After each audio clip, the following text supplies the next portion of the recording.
Hello folks, welcome back to the Urban Rider Studio. On this occasion I have some boots from the company John Doe. These are the John Doe Rover motorcycle boots. And we've been using these a lot on our photo shoots recently. I couldn't exactly explain to you why these have become my go-to footwear, other than the fact they are hard wearing, really functional and very simple. Either way, I've enjoyed wearing them a lot. Now, I believe we are getting these in black and brown options, and they come in at £169, which is a pretty standard price for this type of footwear. Other information of note are that they are non-waterproof, but they are listed as being water repellent to some degree. And they are, of course, CE approved, and they have a side zip entry, which makes them a lot easier to get in and out of. And I know some people don't necessarily like a side zip just based on the look of it, but it definitely does make it easier to get in your footwear. And actually, I don't think it's too distracting on this occasion. But then you also have laces on the front, obviously, to adjust it and make it a comfortable fit. They are symmetrical, which is becoming less commonplace, actually, in motorcycle footwear.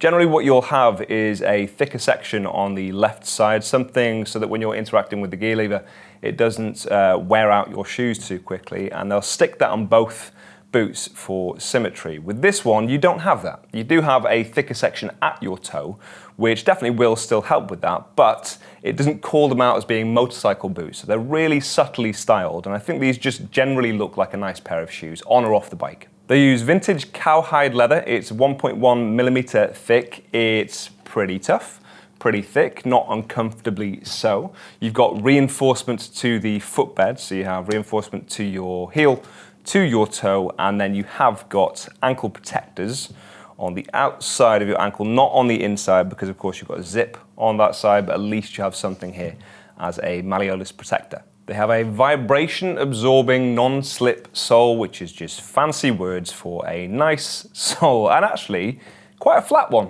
which for motorcycle boots is not, again, commonplace. So usually you'll have, with a boot of this style, a raised heel to it.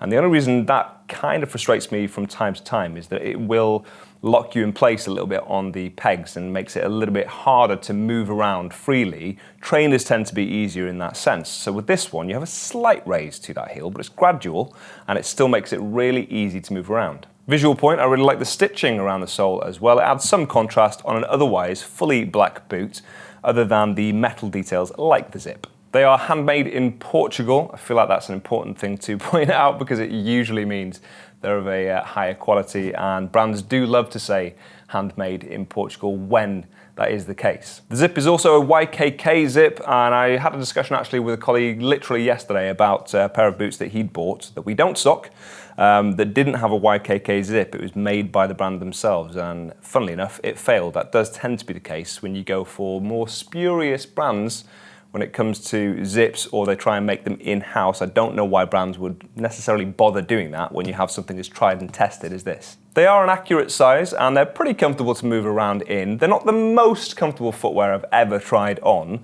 at least not straight out of the gate. I'd say TCX and Revit tend to be really good for that because they use very padded insoles. On this one, it's fairly neutral. It's somewhere in the middle, pretty comfortable to move around in, definitely don't feel clunky, and they will wear well over time. And it's almost not worth mentioning the fact that they claim these are water repellent. They will be to some degree. They also say that the tongue goes quite high up there, or at least past your ankle, if you can see that on the camera there. So that will stop the water from getting over that lip on the front. Now, although they're water repellent, they're no more water repellent than any general pair of boots, I would argue. And the side zip is probably going to be the failing point there, because that goes down a little bit further. And of course, with the zip not being waterproof, water definitely could find a way in there. It's becoming less of a problem for me at the moment, because if it rains, I generally just drive instead of taking the bike, but it's always good if you're caught out in a shower to have some form of water repellency just in case. The flip side though, and the benefit of these not being waterproof, is that they will be more breathable than any waterproof boots, because of course waterproof membranes aren't very breathable by their nature. So if you want to wear these the rest of the year on hotter and drier days, then you'll be in more comfort here. Please let us know what you think of these in the comment section down below. Links for them can be found in the description, and I will see you soon.